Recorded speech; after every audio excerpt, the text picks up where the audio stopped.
আমি আল্লাহকে আল্লাহ বলিয়া স্বীকার করিয়া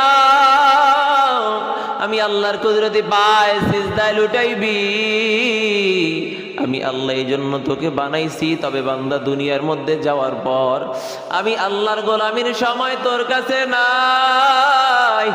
তাহলে খবরদার শুনিস, মালাকুল মউত আজরাইল কিন্তু তোর পিছনে পিছনে ঘুরে, যখনই সময় হবে তখনই কিন্তু তোকে নিয়ে যাইবে।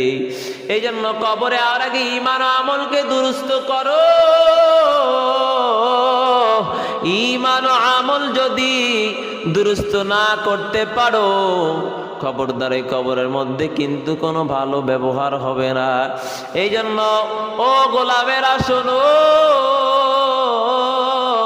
আল্লাহ এই জন্য বারবার সতর্ক করে, বান্দা ফের এদিকে আমি মায়া করে বানাইছি। এক নাম্বার যেহেতু আগমনের দিক থেকে জিন, এই জন্য আমি পূর্ব দিক থেকে সতর্ক করার জন্য আমি জিনের কথা উপস্থাপন করেছি। দ্বিতীয় নম্বরে বান্দা নাসের কথা বললাম এই কারণে, ওয়ামা খালাকতুল জিন্না ওয়াল ইনসা ইল্লা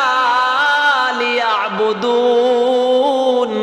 মুহাদ্দিসিন ইকরাম, মুফাসসিরিন ইকরাম, মুহাক্কিক উলামা ইকরাম বলেন আই লিয়ারিফুন, একমাত্র আমি আল্লাহর গোলামির জন্য তোকে দুনিয়ায় পাঠাইছি।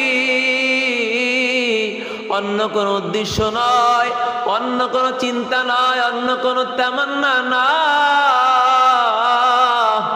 একটাই তামান্না, একটাই ইচ্ছা, তুই ওই জবান দ্বারা আমি আল্লাহকে ডাকবি, ওই জবান দ্বারা তুই আমি আল্লাহর প্রশংসা করবি, ওই চোখ দ্বারা আমি আল্লাহর কোরআন দেখবি, ওই চক্ষু দ্বারা আমি আল্লাহর কুদরতি সৃষ্টি দেখবি,